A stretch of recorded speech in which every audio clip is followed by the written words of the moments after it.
नमस्कार साथियों, औरंगाबाद से ये खबर आ रही है कि 22 ऐसे छात्र हैं जिनका डॉक्यूमेंट या किसी न किसी कारणवश उनको बीपीएससी में सफल होने के बावजूद भी निकाला जाएगा। तो उनमें से आप कारण देख लीजिए ताकि आपका भी डाउट क्लियर हो जाए कि किन कारणों से लोग पास होने के बावजूद भी उनका जॉइनिंग नहीं होगा। तो पहले में आप देख रहे होंगे कि 1 से 5 में दिया हुआ है, अनिल रजक नाम के छात्र हैं जो समान विषय से हैं। और उनका देखिए जो इन्होंने न टेट पास किया था और न ही स्टेट पास किया था, उसके बावजूद भी इन्होंने बीपीएससी एग्ज़ाम दिया, जिसके चलते इनका जो रिज़ल्ट है पास होने के बावजूद भी कैंसिल किया गया है। दूसरा भी आप देखेंगे तो उसमें भी सेम केस है, उन्होंने भी न स्टेट पास किया, सॉरी न सीटेट पास किया, न बिहार का जो टेट था 1 से 5 के लिए वो क्वालिफ़ाई किया है। इसके बावजूद भी उन्होंने बीपीएससी में बैठ के रिज़ल्ट लाया और जॉइनिंग उनका नाम रिज़ल्ट में था, तो उनको हटाया गया है। उनको थर्ड वाले में देखिए कि ये छात्र हैं जिनका डीएलएड प्रमाण पत्र नहीं है, मतलब कि डीएलएड उनका अभी तक क्लियर नहीं था लेकिन बीपीएससी वो क्वालिफ़ाई कर गए। चौथा और 5वें में भी सेम केस है कि डीएलएड उनका डिग्री अभी कंप्लीट नहीं हुआ है लेकिन बीपीएससी उनका रिज़ल्ट बीपीएससी 1 से 5 में रिज़ल्ट जारी हो गया, जिसके चलते वो लिस्ट में शामिल हुए। और उसके बाद उर्दू विषय में आप देखेंगे कि इन्होंने शिक्षक पात्रता परीक्षा दिया ही नहीं था, क्वालिफ़ाई ही नहीं था, ना स्टेट ना सीटेट, उसके बावजूद भी इनका भी अगले वाले का भी सिलेक्शन हुआ है। देखिए उसके बाद 8 नंबर वाले में भी है कि डीएलएड का प्रमाण पत्र उन्होंने जमा नहीं किया है, अभी तक उनका डीएलएड कंप्लीट नहीं हुआ होगा, जिसके चलते वो बाहर हुए हैं।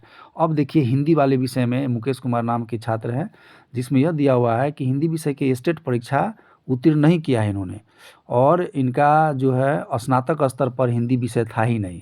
तो इसके चलते ये सबके लिए लेसन है कि अगर आपका हिंदी कॉम्बिनेशन नहीं है और आप स्टेट या सीटेट या सॉरी स्टेट या बीपीएससी क्वालिफ़ाई कर लेते हैं, उसके बावजूद भी आपको बाहर जाना पड़ेगा। हिंदी कॉम्बिनेशन न होने के चलते आपको हिंदी में जॉब नहीं मिलेगा।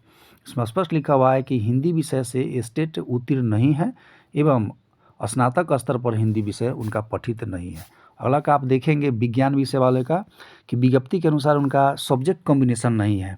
जैसे उदाहरण के रूप में साइंस वाले का है, तो साइंस वाले में बॉटनी, जूलॉजी और जिनका केमिस्ट्री था वही लोग उसमें जा सकते थे। मैथ वाले साइंस में नहीं जाएंगे, मैथ वाले मैथ में आएंगे। फिजिक्स वाले जिनका कॉम्बिनेशन फिजिक्स, मैथ और केमिस्ट्री का रहा हो तो वो साइंस में जाएंगे। और भी कुछ कंडीशन है, तो मतलब कि ये जो छात्र है इनका सब्जेक्ट कॉम्बिनेशन विज्ञापन के अनुसार नहीं था, जिसके चलते इनको बाहर कर दिया गया है। गणित वाले में देखिएगा कि दिया हुआ है शिक्षक पात्रता परीक्षा उन्होंने 2019 में पास किया था और इनका बीएड कब है तो 18 और 20 में। इसका मतलब है कि 2019 में जो बीपीएससी सॉरी स्टेट आई थी उसमें यह नियम था कि जिनका क्वालिफाई बीएड हो चुका है वही लोग अपीयर होने के लिए एलिजिबल थे, लेकिन इन्होंने क्या किया है कि ये उनका बीएड उस समय फाइनल नहीं था, इसके बावजूद भी वो स्टेट में बैठे और स्टेट क्वालिफाई किए और उस डिग्री के आधार पर उन्होंने बीपीएससी भरा। इन्होंने बहुत बड़ी गलती की है।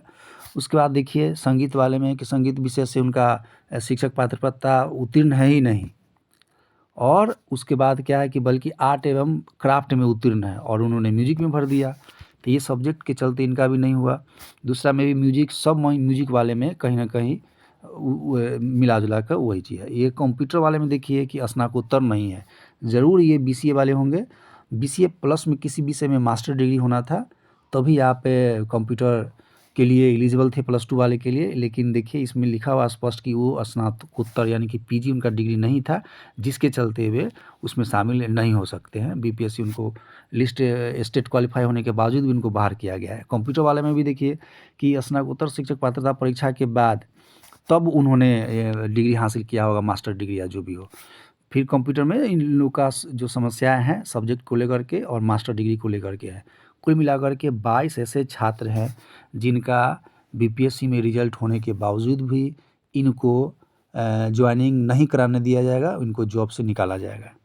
तो आप ये जो यहाँ पर जो भी चीज़ दिया हुआ है आप देख लीजिए कि किन कारणों से लोगों को बाहर किया जा सकता है। अभी तो इतना ही है, इसके अलावा अभी और भी कारण और भी लोग आएंगे जिनको कारण बताया जाएगा, तो आप वहाँ पर देख पाएंगे कि वो कौन कौन से कारण हैं जिससे बाहर निकाला जा सकता है, चाहे वो सब्जेक्ट कॉम्बिनेशन हो या और भी बहुत सारे कारण हैं जो हम लोग आने वाले भविष्य में इसको देखेंगे।